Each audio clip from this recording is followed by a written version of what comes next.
Imaginez un instant que tout ce que vous pensiez savoir sur les enseignements de Jésus ne soit qu'une infime partie de la vérité. Imaginez qu'un évangile perdu, dissimulé pendant des siècles, recèle les paroles secrètes du maître galiléen, des mots qui n'ont jamais atteint les évangiles canoniques que nous connaissons aujourd'hui. Ce n'est pas un simple exercice d'imagination, mais une réalité historique qui tient en haleine les spécialistes du christianisme primitif depuis des décennies. Aujourd'hui, nous allons plonger au cœur de l'un des textes les plus controversés et fascinants de la littérature chrétienne antique, l'Évangile de Thomas, un document qui a bouleversé les perceptions traditionnelles des enseignements de Jésus depuis sa redécouverte au XXe siècle. Lorsque nous évoquons l'Évangile de Thomas, il ne s'agit pas d'une œuvre de fiction moderne, ni de spéculation théologique contemporaine. Nous parlons d'un texte réel, tangible, couché sur papyrus et conservé par les sables du désert égyptien durant plus de 1500 ans. Cet évangile recèle 114 logia, des paroles attribuées à Jésus, dont beaucoup n'avaient jamais été consignées ailleurs.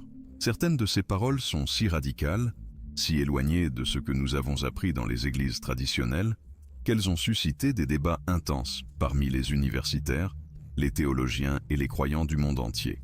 L'histoire de la manière dont ce texte est parvenu jusqu'à nous se lit comme un roman d'aventures archéologiques. En décembre 1945, près du village de Nag Hammadi, en Haute-Égypte, un paysan nommé Muhammad Ali, en quête de fertilisants naturels, tomba sur une urne en terre cuite scellée.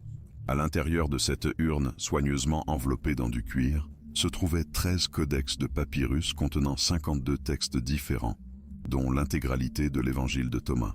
Cette découverte, connue aujourd'hui sous le nom de bibliothèque de Nag Hammadi, allait révolutionner à jamais notre compréhension du christianisme primitif et de la diversité des interprétations des enseignements de Jésus au 1er siècle de notre ère. Mais voici que surgit la première question troublante que nous devons nous poser. Si cet évangile contenait des enseignements authentiques de Jésus, comme de nombreux spécialistes le suggèrent, pourquoi a-t-il été exclu du canon biblique officiel ? La réponse à cette question nous mène directement au cœur d'une des luttes de pouvoir les plus significatives de l'histoire du christianisme primitif.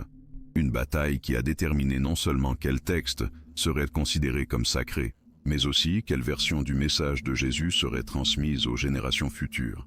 L'évangile de Thomas s'ouvre sur une déclaration audacieuse qui établit d'emblée sa nature controversée. Voici les paroles secrètes que Jésus le vivant a prononcées et que Didyme Judas Thomas a écrites. Le terme « secrète » ici n'implique pas nécessairement une dissimulation malveillante, mais plutôt des enseignements ésotériques, des connaissances profondes exigeant une compréhension particulière pour être correctement interprétées. Cette approche des enseignements de Jésus contrastait fortement avec la tendance à l'institutionnalisation et à la doctrine uniforme qui caractérisa le christianisme orthodoxe naissant des 2e et 3e siècles. Pour saisir pleinement l'importance et la controverse entourant l'évangile de Thomas, il est essentiel de le replacer dans le contexte historique du christianisme primitif. Durant les 3 premiers siècles suivant la mort de Jésus, le christianisme n'était pas la religion monolithique et doctrinalement uniforme que nous connaissons aujourd'hui. Au contraire, il existait de multiples courants, interprétations et communautés chrétiennes, chacune ayant une compréhension diverse de qui était Jésus, de son message principal et de la manière dont ses adeptes devaient vivre. Certaines de ces communautés mettaient l'accent sur l'importance de l'expérience mystique directe, tandis que d'autres se concentraient sur l'organisation institutionnelle et l'autorité cléricale. Si ce contenu vous paraît aussi fascinant qu'à moi lorsque j'ai commencé à explorer ces textes anciens, je vous invite à vous abonner à la chaîne et à activer la cloche de notification. Chaque semaine, nous décryptons ensemble ces mystères historiques qui ont façonné notre compréhension du monde religieux et spirituel. Votre soutien me permet de poursuivre mes recherches et de vous proposer un contenu de qualité sur des sujets rarement abordés ailleurs. Le contexte historique dans lequel l'évangile de Thomas a pris forme est crucial pour appréhender tant son contenu que sa suppression éventuelle. Au cours du IIe siècle, le christianisme se propageait rapidement à travers l'Empire romain, mais cette expansion n'était ni uniforme ni doctrinalement cohérente. Diverses régions développèrent des interprétations particulières des enseignements de Jésus, et différents chefs de file promouvaient des visions spécifiques sur la manière d'organiser la communauté chrétienne. Dans ce climat de diversité théologique et pratique, des textes comme l'Évangile de Thomas prospérèrent au sein de certaines communautés, notamment celles qui privilégiaient la quête individuelle de connaissances spirituelles à l'adhésion à des doctrines établies par les autorités ecclésiastiques.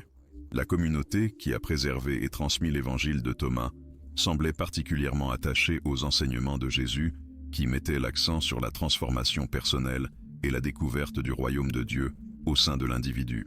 Cette approche contrastait avec la tendance émergente au sein d'autres communautés chrétiennes vers l'institutionnalisation, la hiérarchie cléricale et l'uniformité doctrinale, tandis que les communautés qui allaient finalement façonner le christianisme orthodoxe insistaient sur l'importance de l'autorité apostolique, de la tradition ecclésiastique et de l'adhésion à des credos spécifiques. Celles qui valorisaient des textes comme l'évangile de Thomas semblaient davantage intéressées par l'expérience spirituelle directe et l'interprétation personnelle des enseignements du Maître.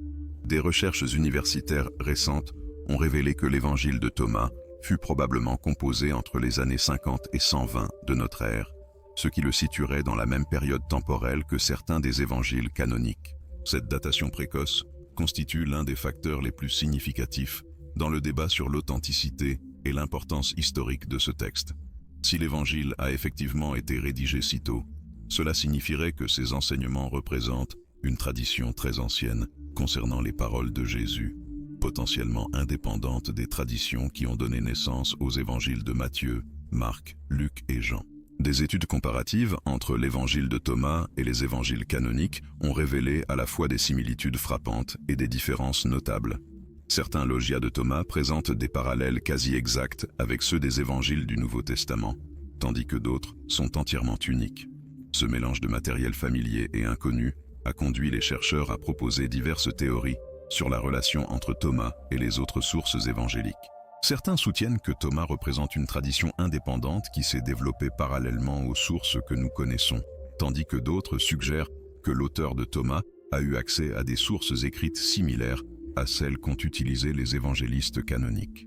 La nature spécifique du contenu de l'évangile de Thomas révèle une perspective théologique qui défie nombre des interprétations traditionnelles du christianisme primitif. Le texte se compose entièrement de logias attribués à Jésus, sans récit narratif, sans description de miracles, et sans récit de la crucifixion ou de la résurrection. Cette structure unique suggère que la communauté ayant préservé cet évangile s'intéressait principalement aux enseignements philosophiques et spirituels du Maître, plutôt qu'aux aspects historiques ou sotériologiques qui dominent les évangiles canoniques. Des recherches archéologiques et philologiques ont démontré que nombre de ces logias soulignent l'importance de la connaissance de soi et de la quête intérieure. Par exemple, l'un des passages les plus cités affirme que le royaume des cieux se trouve à la fois à l'intérieur et à l'extérieur de chaque individu, et que ceux qui se connaissent eux-mêmes trouveront ce royaume. Cet enseignement particulier représente un contraste notable avec les interprétations plus institutionnalisées du christianisme qui insistent sur la nécessité d'une médiation ecclésiastique pour atteindre le salut. Les spécialistes en études bibliques ont souligné que cette approche de la spiritualité individuelle était courante dans diverses mouvances de la pensée religieuse du 1er siècle, y compris certaines écoles du judaïsme, le gnosticisme naissant, et diverses philosophies hellénistiques qui circulaient dans le monde méditerranéen. Des analyses comparatives entre les enseignements préservés dans Thomas et ceux trouvés dans d'autres textes chrétiens primitifs révèlent une tension fondamentale entre différentes visions de la nature de l'autorité spirituelle. Alors que les évangiles canoniques présentent fréquemment Jésus établissant des structures d'autorité spécifiques, désignant des chefs particuliers et soulignant l'importance de la communauté ecclésiastique organisée, l'évangile de Thomas semble présenter une vision plus individualiste et moins institutionnalisée du cheminement spirituel. Cette divergence n'est pas purement académique, mais représente des philosophies fondamentales distinctes sur la manière d'organiser la vie religieuse et sur qui détient l'autorité d'interpréter les enseignements divins. Des documents historiques des 2e et 3e siècles montrent que ces différences théologiques ont généré des conflits significatifs au sein des premières communautés chrétiennes, avec divers leaders ecclésiastiques argumentant avec ferveur en faveur de leurs interprétations particulières. Le contexte politique et culturel dans lequel ces débats théologiques se sont développés a également joué un rôle crucial pour déterminer quelles perspectives allaient finalement prévaloir et lesquelles seraient marginalisées ou supprimées. L'Empire romain, initialement hostile au christianisme, devint progressivement plus tolérant et finit par adopter officiellement la foi chrétienne sous l'empereur Constantin au IVe siècle. Cette transformation politique eut des conséquences profondes pour l'évolution du christianisme, car la nécessité de créer une religion impériale unifiée exigeait un degré d'uniformité doctrinale qui n'avait pas existé auparavant. Les textes qui promouvaient des interprétations individualisées ou qui défiaient les structures d'autorité établies devinrent problématiques dans ce nouveau contexte politique.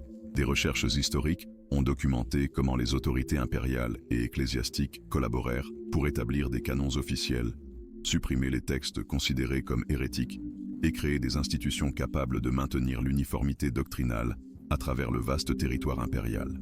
La préservation fortuite de l'évangile de Thomas dans les archives de Nag Hammadi représente l'un des cas les plus significatifs de textes chrétiens primitifs ayant survécu en dehors des canaux officiels de transmission ecclésiastique. Les études archéologiques ont révélé que cette bibliothèque fut délibérément enterrée, probablement pour protéger ces textes de la destruction durant des périodes de persécution religieuse. La nature internationale et diverse des textes découverts à Nag Hammadi suggère l'existence de réseaux sophistiqués d'échanges intellectuels entre différentes communautés chrétiennes, y compris celles qui maintenaient des perspectives théologiques divergentes. Cette preuve remet en question les récits traditionnels qui présentent le christianisme primitif comme doctrinalement uniforme dès ses origines, révélant au contraire un panorama bien plus complexe de débats théologiques, d'expérimentation rituelle et de diversité interprétative.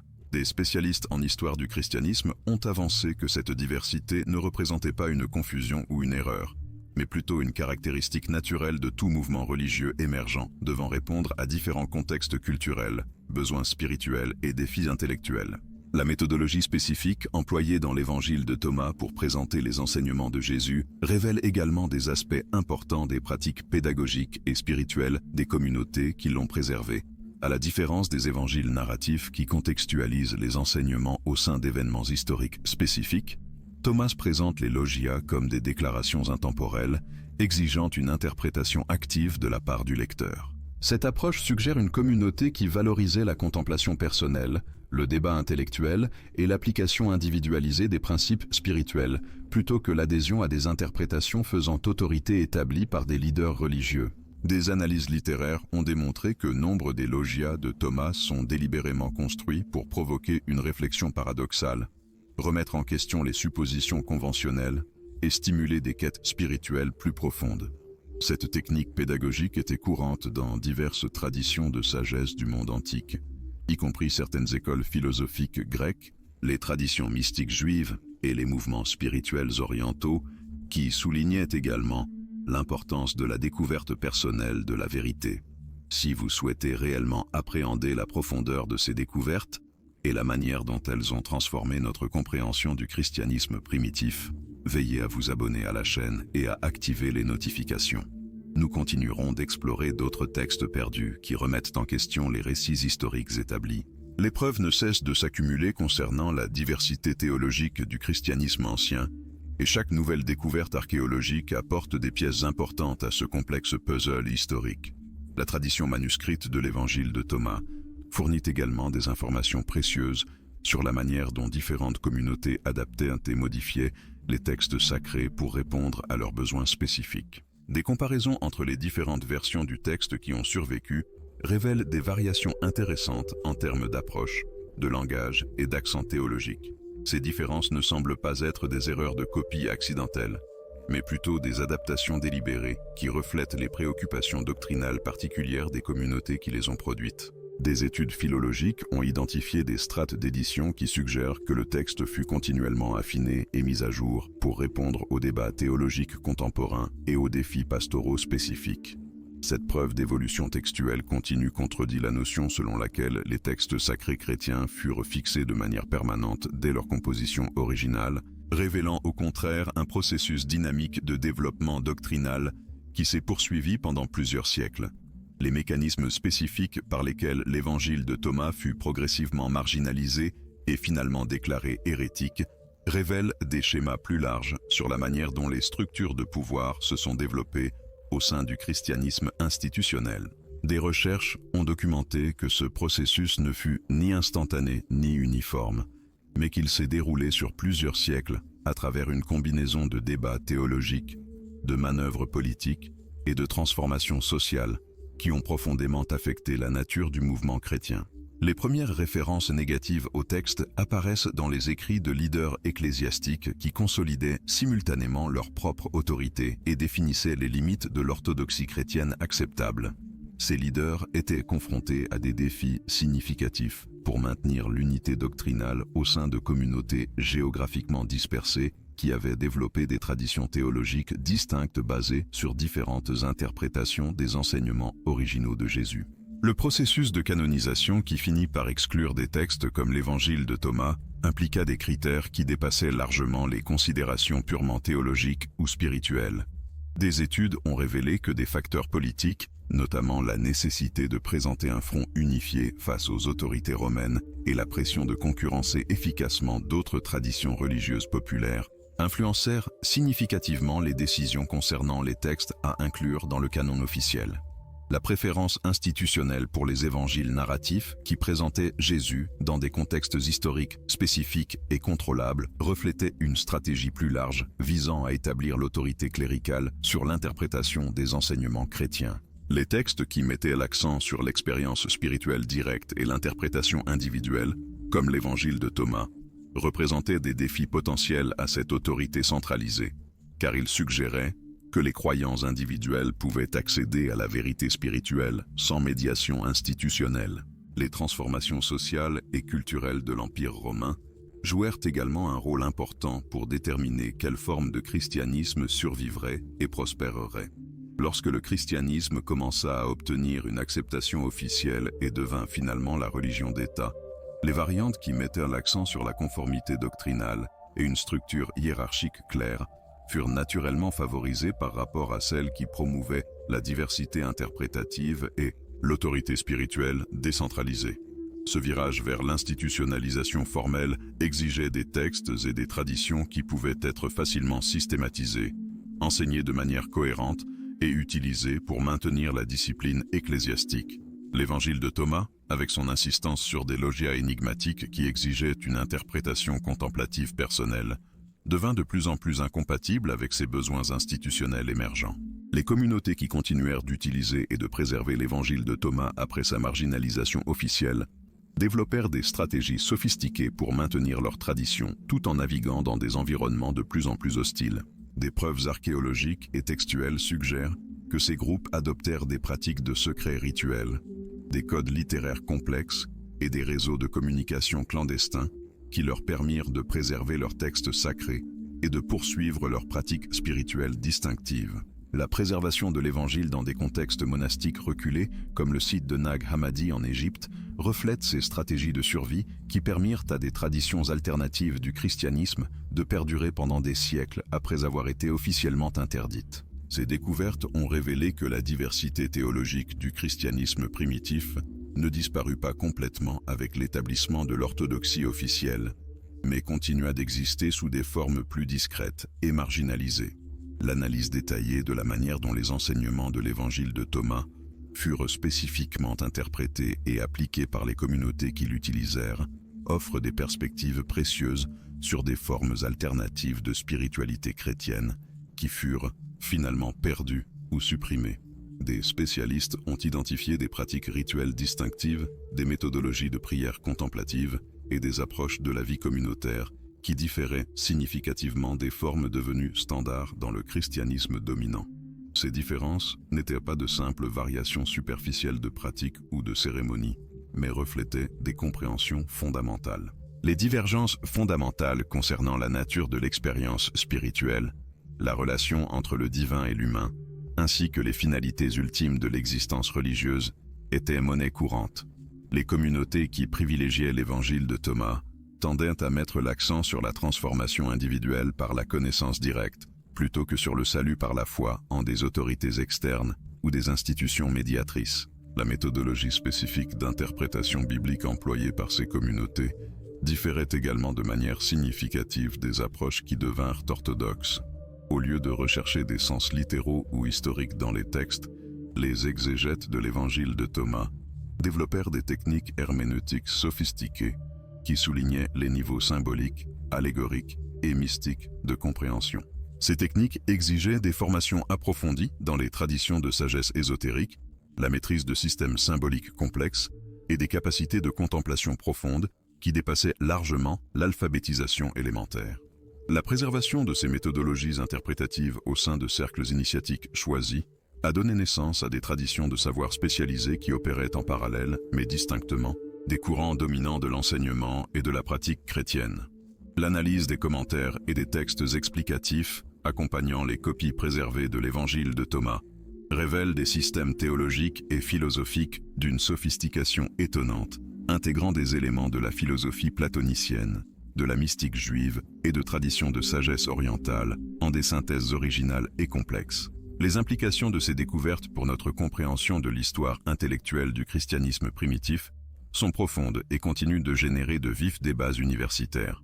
Les preuves suggèrent que les communautés marginalisées, qui ont préservé des textes tels que l'Évangile de Thomas, ont maintenu des traditions d'érudition théologique et de pratiques spirituelles qui, à certains égards, étaient plus sophistiquées et philosophiquement développées que celles qui dominèrent au sein des institutions officielles. Cette révélation remet en question les présupposés historiques concernant le progrès intellectuel au sein du christianisme et suggère que la marginalisation de traditions alternatives aurait pu entraîner des pertes significatives de savoir spirituel et théologique. La redécouverte moderne de ces textes a ouvert de nouvelles possibilités pour appréhender la richesse et la complexité de la pensée chrétienne primitive, mais elle a également créé des défis pour les institutions contemporaines qui doivent concilier ces preuves historiques avec les récits traditionnels sur le développement de la doctrine chrétienne. Le processus de transformation et de dénaturation des enseignements originaux contenus dans l'Évangile de Thomas révèle des schémas systématiques qui ont opéré tout au long de plusieurs siècles de développement institutionnel chrétien. Des recherches approfondies ont documenté comment des concepts centraux, qui mettaient originellement l'accent sur l'expérience directe du divin, furent progressivement réinterprétés pour étayer des structures d'autorité hiérarchique et de contrôle institutionnel.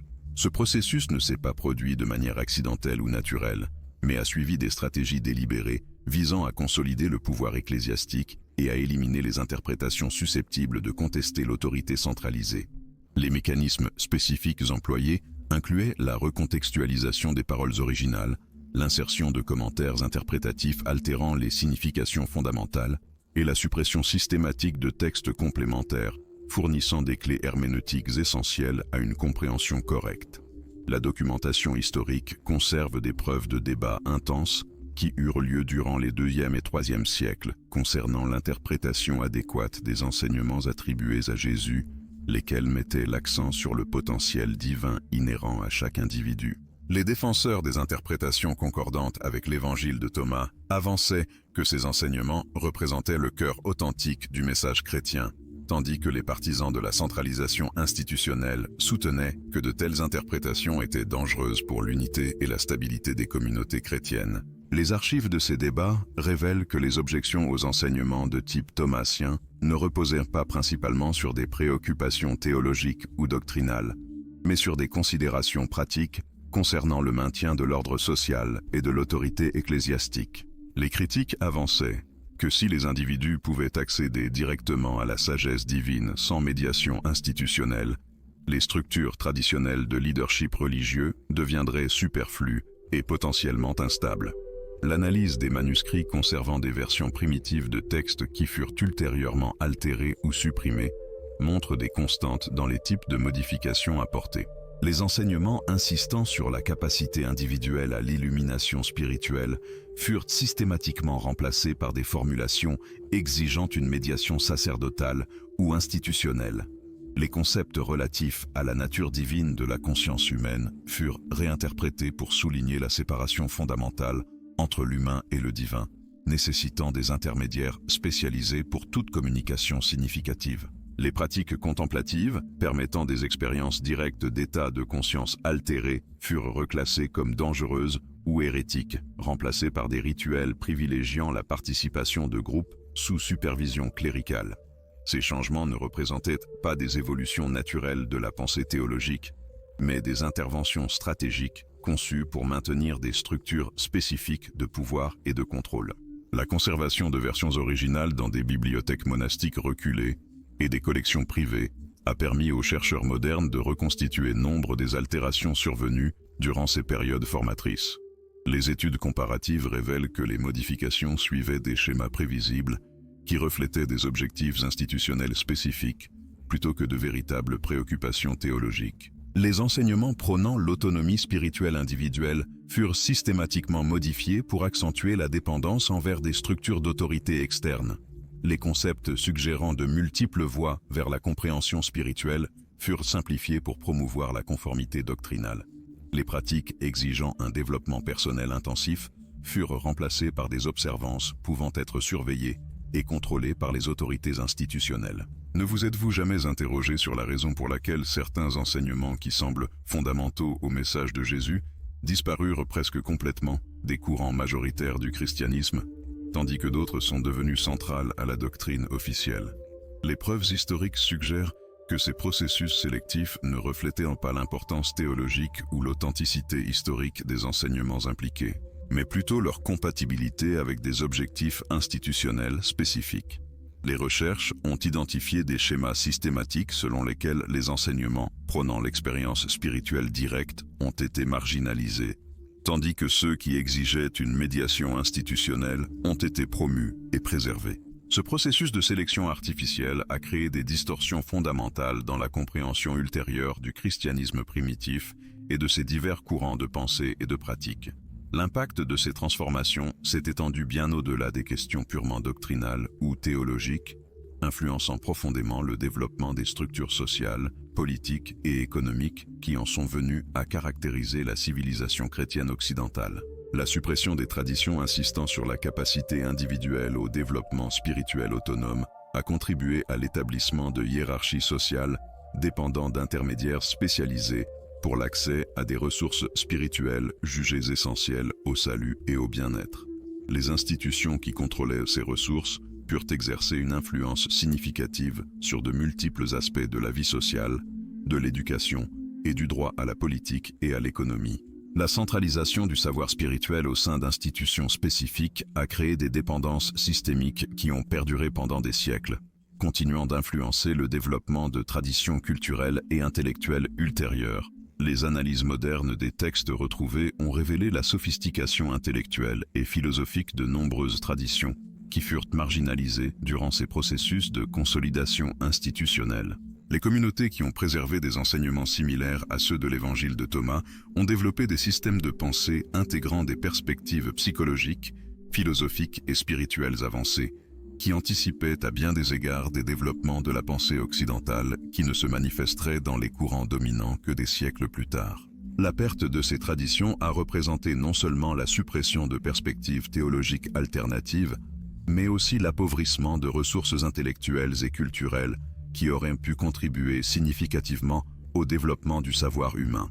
La redécouverte contemporaine de ces matériaux a ouvert de nouvelles possibilités pour appréhender le potentiel inexploité de traditions de sagesse systématiquement marginalisées durant les périodes formatrices de l'histoire occidentale.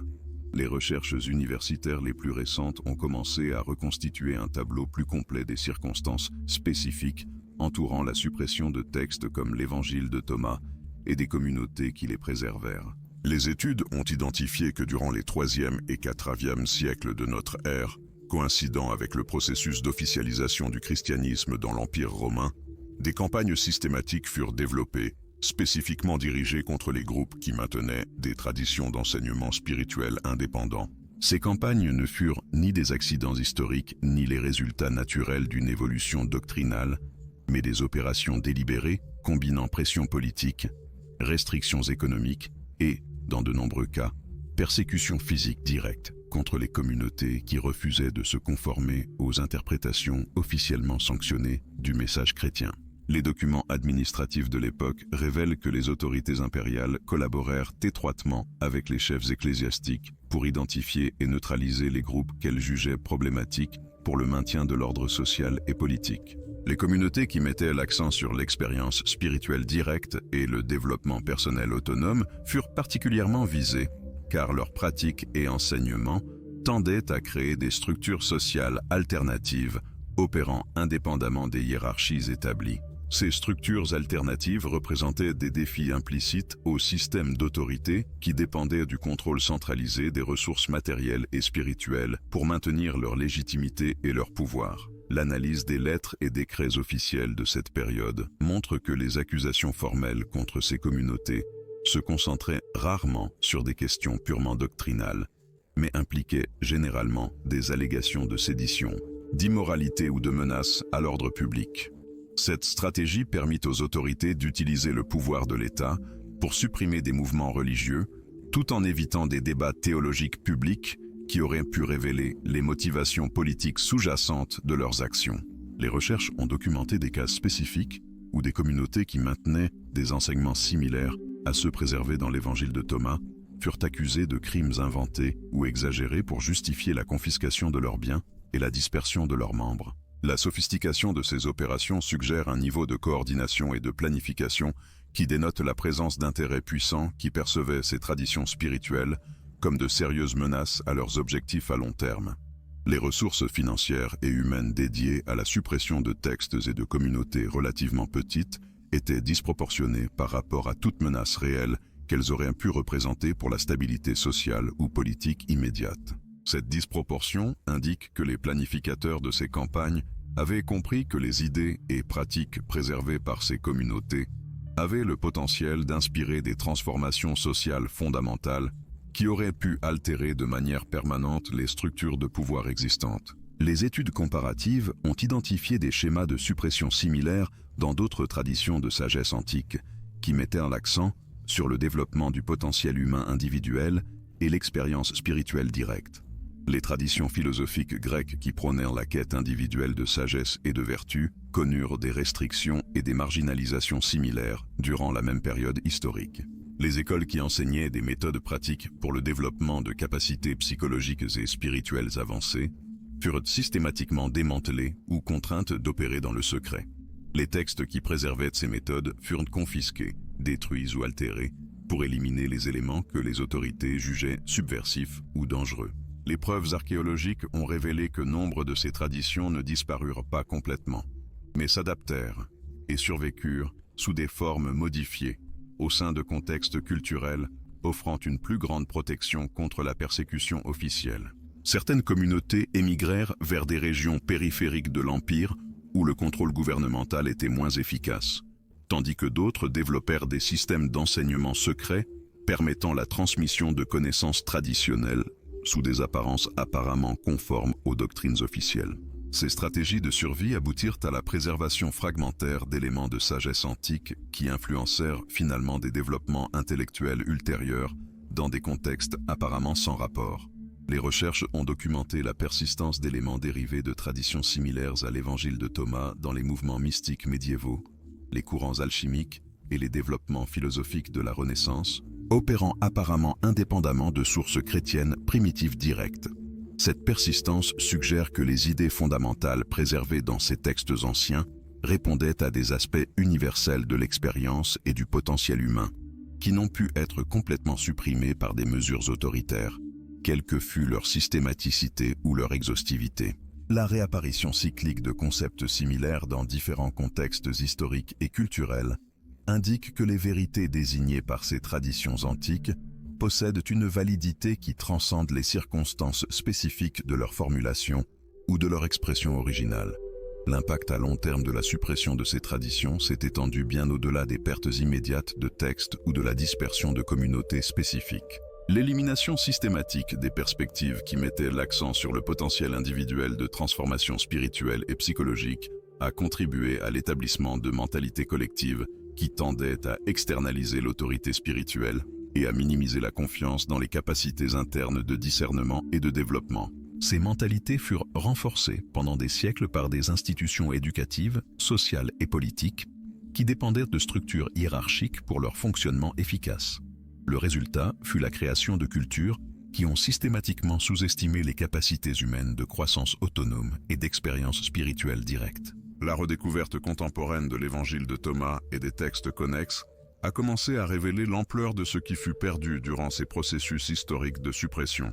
Les méthodes de développement spirituel préservées dans ces matériaux démontrent des niveaux de sophistication psychologique qui anticipait et dépassait, à bien des égards, les développements modernes dans des domaines tels que la psychologie transpersonnelle, les neurosciences contemplatives et les études de la conscience. L'intégration de perspectives philosophiques, de pratiques contemplatives et d'observations empiriques, caractéristiques de ces traditions anciennes, offre des modèles pour des approches holistiques de la connaissance humaine qui pourraient contribuer significativement à la résolution de problèmes contemporains en éducation, santé mentale et développement personnel. La compréhension moderne de ces processus historiques de suppression a permis aux chercheurs de développer des méthodes plus sophistiquées pour évaluer l'impact réel de textes comme l'Évangile de Thomas sur la formation de la pensée occidentale. Les analyses comparatives entre les enseignements préservés dans cet évangile et les développements ultérieurs en philosophie, mysticisme et sciences du comportement révèlent des connexions auparavant méconnues qui suggèrent l'existence de courants d'influence souterrains ayant opéré pendant des siècles sans reconnaissance officielle. Ces courants ont maintenu vivantes des approches du savoir et du développement humain qui ressurgissent finalement dans des contextes apparemment indépendants, démontrant la résilience inhérente de certaines vérités fondamentales concernant la nature et le potentiel de la conscience humaine.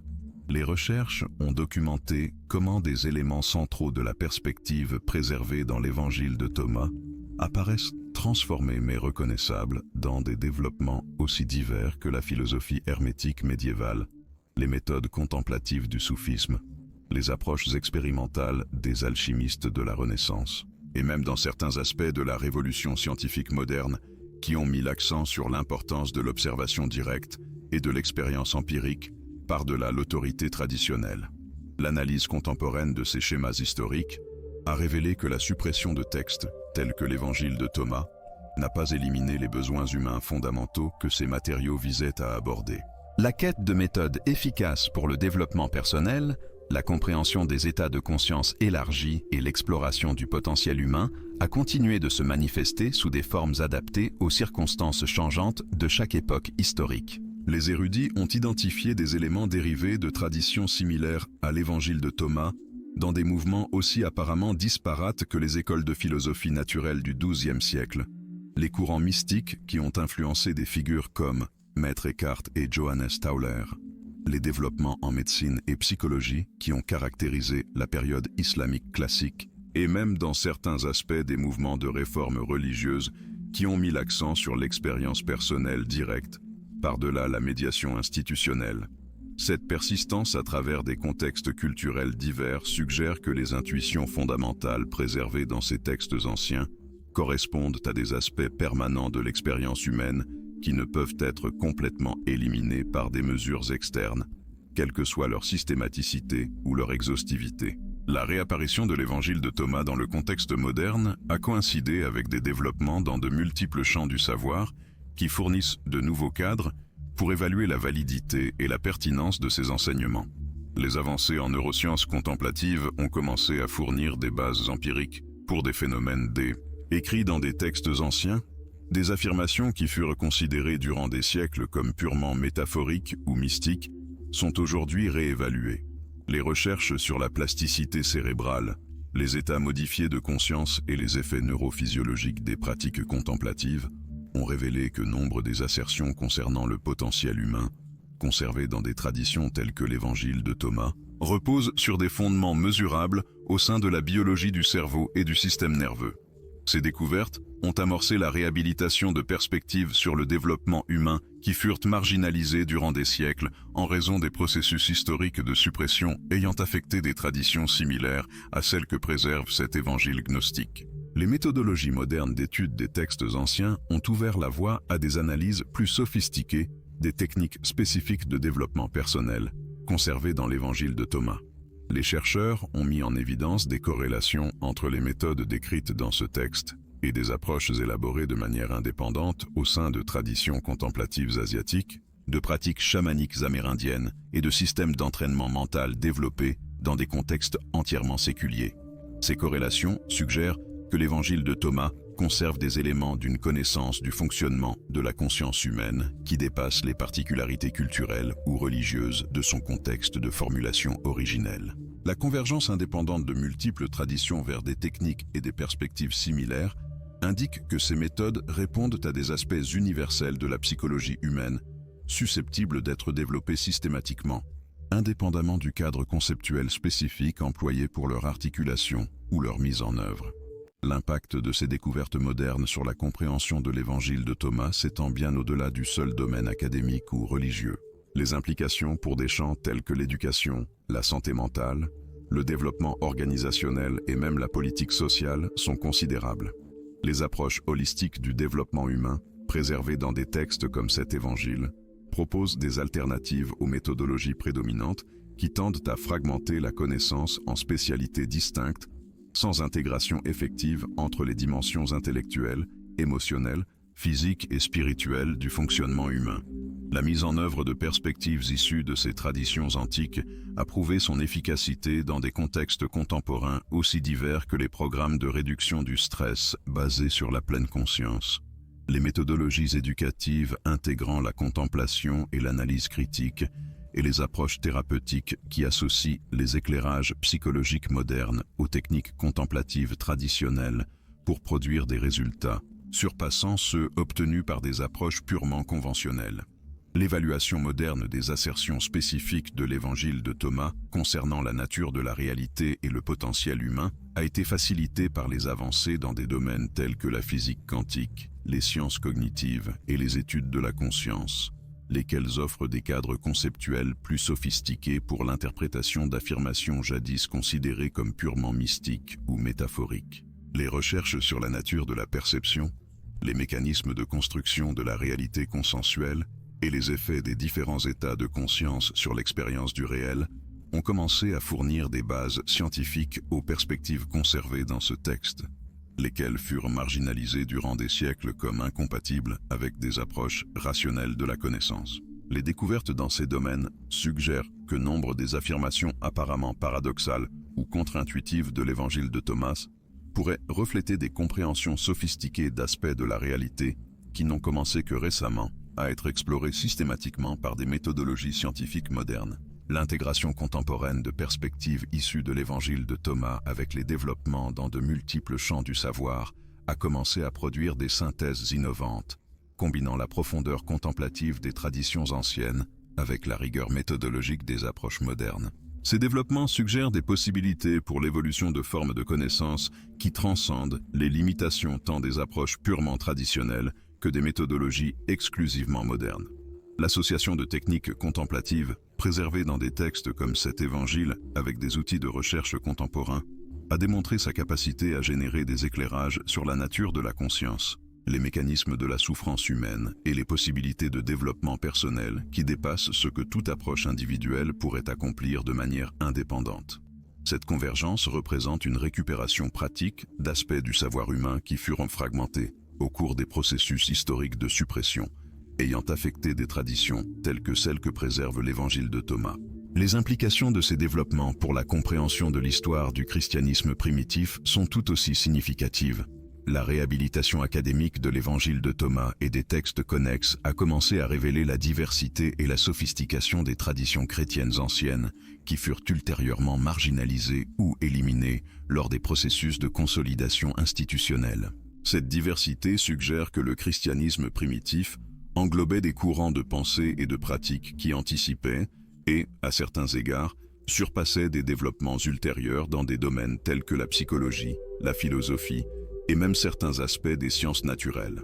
La perte de cette diversité durant les processus d'orthodoxisation institutionnelle ne représenta pas seulement l'élimination d'alternatives théologiques, mais aussi la suppression d'approches de la connaissance et du développement humain qui auraient pu contribuer de manière significative à l'évolution culturelle occidentale si elles avaient été préservées et intégrées, plutôt que d'être systématiquement éliminées. La réévaluation contemporaine de ces processus historiques a commencé à révéler des schémas de suppression qui s'étendent bien au-delà du contexte spécifique du christianisme primitif. Les méthodologies employées pour marginaliser des traditions telles que celles que préserve l'évangile de Thomas apparaissent comme des exemples de processus plus larges, par lesquels les institutions dominantes ont eu tendance à éliminer les alternatives susceptibles de remettre en question les fondements de leur autorité ou de leur efficacité. L'étude de ces schémas a fourni des éclairages précieux sur les mécanismes par lesquels les sociétés tendent à limiter leur propre potentiel de développement, en supprimant des perspectives qui pourraient contribuer à l'expansion de la connaissance et des capacités humaines. Ces éclairages revêtent une pertinence considérable pour la compréhension des dynamiques contemporaines en matière d'éducation, de politique et de développement social, qui continuent d'opérer selon des principes similaires à ceux qui ont caractérisé la suppression de traditions comme celle de l'Évangile de Thomas. L'analyse moderne des conséquences à long terme de la suppression de textes tels que l'Évangile de Thomas a révélé des coûts considérables en termes de développement du potentiel humain, tant individuel que collectif. L'élimination systématique des traditions qui mettaient l'accent sur les capacités humaines de transformation autonome et d'expériences spirituelles directes a contribué à l'établissement de cultures dépendantes d'autorités externes pour l'orientation dans des domaines où les individus auraient pu développer des compétences internes considérables. Cette dépendance fut renforcée par des institutions éducatives, sociales et politiques qui fonctionnaient efficacement sous la prémisse que les individus nécessitent une supervision et une direction externe, plutôt que d'être capables d'un développement autonome significatif. Le résultat fut la création de civilisations qui sous-estimèrent et sous-utilisèrent systématiquement des capacités humaines que des textes comme l'Évangile de Thomas suggèrent être développables par des méthodes d'entraînement et de pratiques appropriées. La compréhension contemporaine de ces coûts historiques a motivé des efforts pour récupérer et adapter des éléments précieux de traditions qui furent supprimés, y compris les perspectives préservées dans l'Évangile de Thomas. Ces efforts ont démontré qu'il est possible d'intégrer des éclairages anciens avec des méthodologies modernes pour produire des approches du développement humain qui sont à la fois empiriquement fondées et efficaces dans la pratique. Les résultats de ces expériences d'intégration suggèrent que la récupération d'éléments supprimés du savoir humain pourrait contribuer significativement à la résolution de problèmes contemporains dans des domaines tels que l'éducation, la santé mentale, les relations interpersonnelles et même la gestion environnementale et sociale. L'efficacité de ces applications contemporaines offre une validation rétrospective aux affirmations de l'Évangile de Thomas sur le potentiel humain et suggère que sa suppression historique a représenté une perte considérable pour le développement civilisationnel occidental.